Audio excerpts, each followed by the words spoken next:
mga transport group, cooperative transport group na nandito. Lahat kayo, magandang tanghali po sa inyong lahat. So ngayon, kung ano ang pangako ko, lalo na nung naalaman ko sa mga transport group, kung ano pangako ko noon, ito na po. I will provide all the electric vehicles needed for the modernization program of the government.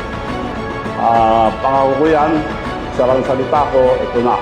Maraming salamat po sa inyo lahat.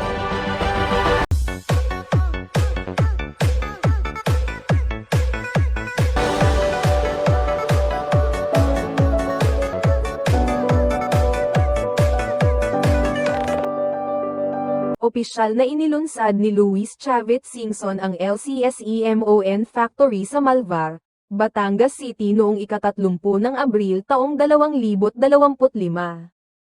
Sa layuning higit pang mapabuti at gawing moderno ang iconic na Filipino jeepney, inihayag nila ang kinabukasan ng ating sektor ng transportasyon. Kabilang sa mga dumalo si Ramon G. Reyes, Undersecretary for Road Transport and Non-Infrastructure, na malugod na tinanggap ang inobasyon habang pinapanatili ang tradisyon at tinatanggap ang pagbabago.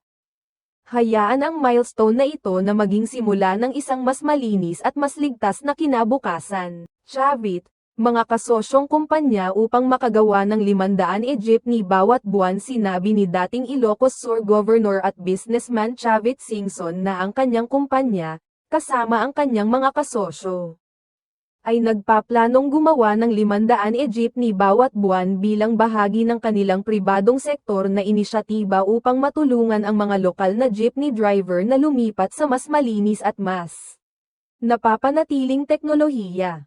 Plano naming gumawa ng paunang 500 units kada buwan ng e-jeepneys, kasama ang humigit kumulang 2,000 e-bikes at 1,000 e-tricycles. Papalakasin namin ang produksyon sa mga darating na buwan, sabi ni Singson sa isang pahayag na ipinadala sa mga mamamahayag, na ang mga e-jeepney ay magkakaroon ng itinakdang presyo na 1.2 na milyong piso bawat unit.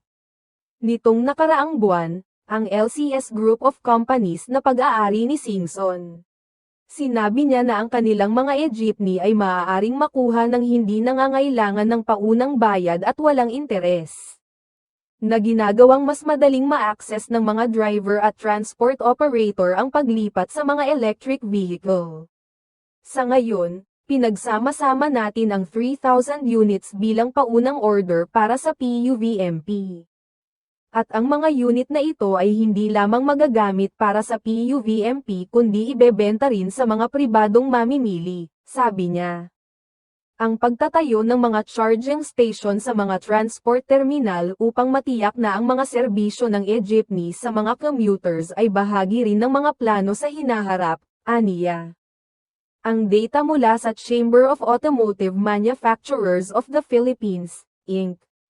(CAMPI), ay nagpapakita na ang benta ng EV sa bansa ay umabot sa 10,602 units noong 2023.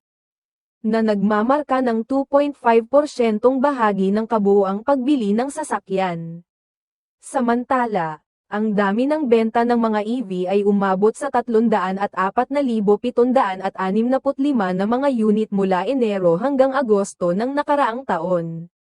Na humahantong sa isang bahagi ng merkado ng mga sasakyan na ito ay bahagyang tumaas sa 3.7%.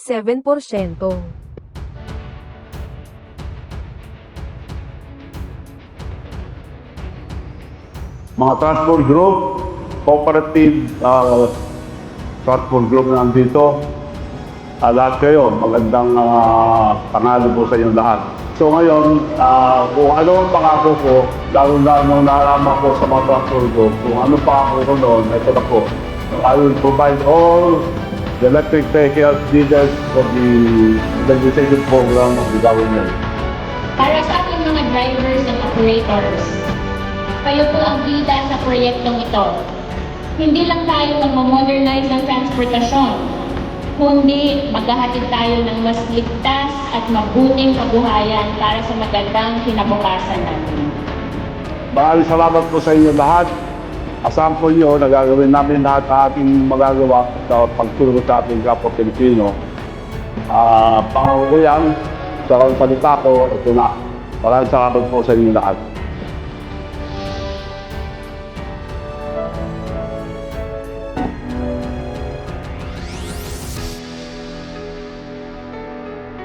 Opisyal na inilunsad ni Luis Chavez Singson ang LCSEMON Factory sa Malvar, Batangas City noong ika-30 ng Abril taong 2025.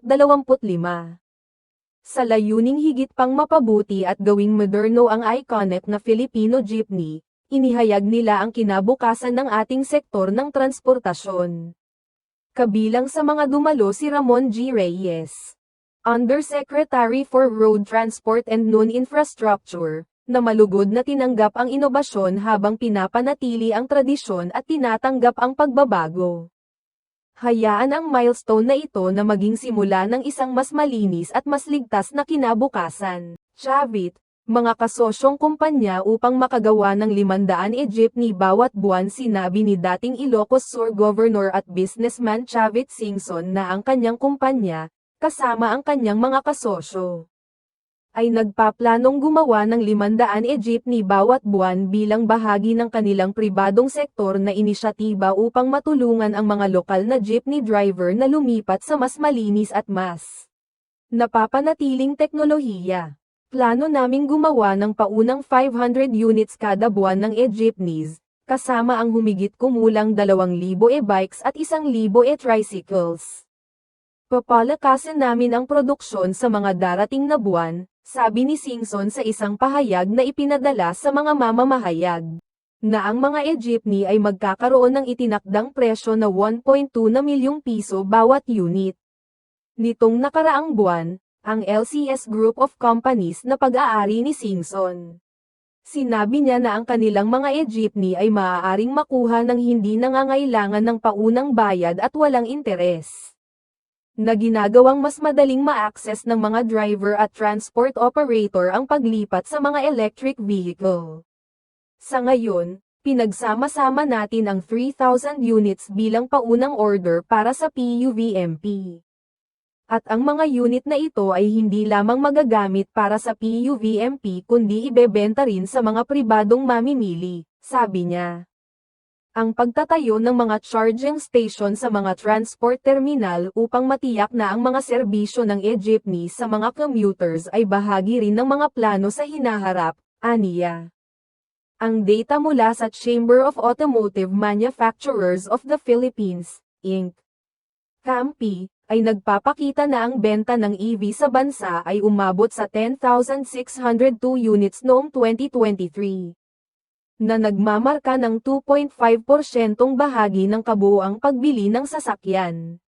Samantala, ang dami ng benta ng mga EV ay umabot sa 304,765 na mga unit mula Enero hanggang Agosto ng nakaraang taon. Na humahantong sa isang bahagi ng merkado ng mga sasakyan na ito ay bahagyang tumaas sa 3.7%.